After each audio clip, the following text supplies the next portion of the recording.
आइए आज हम लोग देखते हैं flattening of graph around zero of polynomial. इसका मतलब क्या है? सपोज कोई हमारा पॉलिनोमियल y बराबर x माइनस वन का स्क्वायर, ये हमको एक पॉलिनोमियल दिया हुआ है। इसका ज़ीरो ऑब्वियसली वन पे है, x इक्वल टू वन इसका एक ज़ीरो है, यानी ये point x equal to one इसका ज़ीरो है। अब होता क्या है कि जो भी हम बुक्स में देखते हैं कि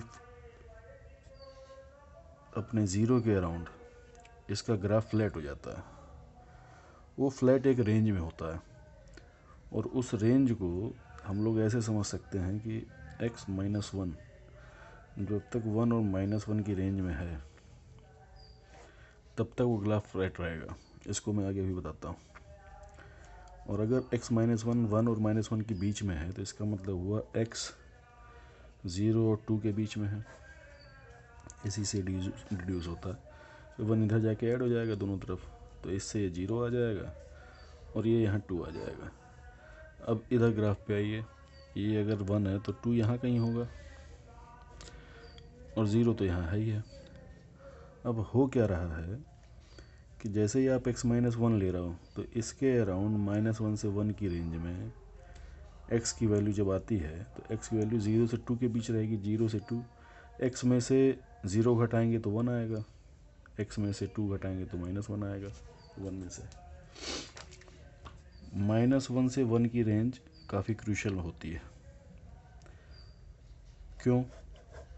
ये वो रेंज है कि ज़ीरो से माइनस वन में कोई नंबर है, अगर ज़ीरो से माइनस वन के बीच में या ज़ीरो से वन के बीच में, माइनस वन को मैं इधर की तरफ ले लेता हूँ। अब इसकी अगर आप पावर चढ़ाते हो ज़ीरो से वन के बीच के नंबर की या ज़ीरो से माइनस वन के नंबर की, तो होता क्या है?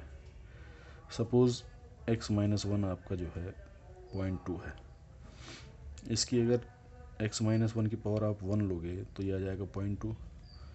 x माइनस वन की पावर टू लोगे तो आ जाएगा 0.04।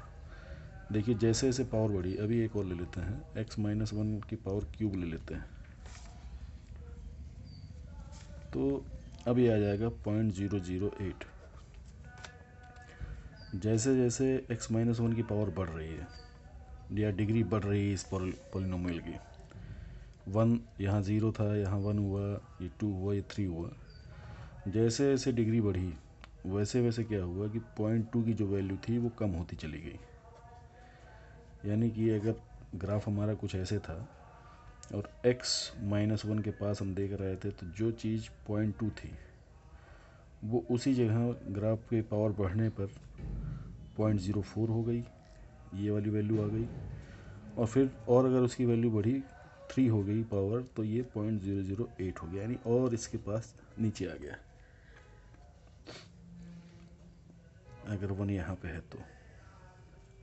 अब हम देख रहे हैं कि जो वैल्यू ये थी वो वैल्यू ये हुई, फिर ये हुई, तो ये कुछ फ्लैटनिंग बढ़ती जा रही। ये जो है आपके ज़ीरो के अराउंड होता है, वन के around, x equal to one के अराउंड, जब तक वैल्यू माइनस वन और वन के बीच में रहती है।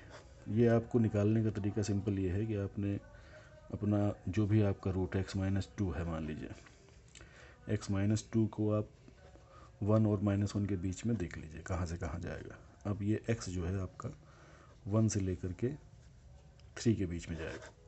वन से लेकर थ्री के बीच में जो भी वैल्यू होगी वो x माइनस टू से जब घटाएंगे, सपोज़ 2.5 है, 2.5 में से टू गया तो 0.5 बचा, 0.5 की पावर बढ़ाएंगे तो धीरे धीरे वो ज़ीरो की तरफ बढ़ेगा। जैसे यहाँ बढ़ रहा है, पहले 0.2 था, फिर 0.04 हुआ, 0.008 हुआ, तो वैल्यू धीरे धीरे वाई एक्सिस पे कम होती जा रही है, यानी कि फ्लैटनिंग बढ़ती जा रही है।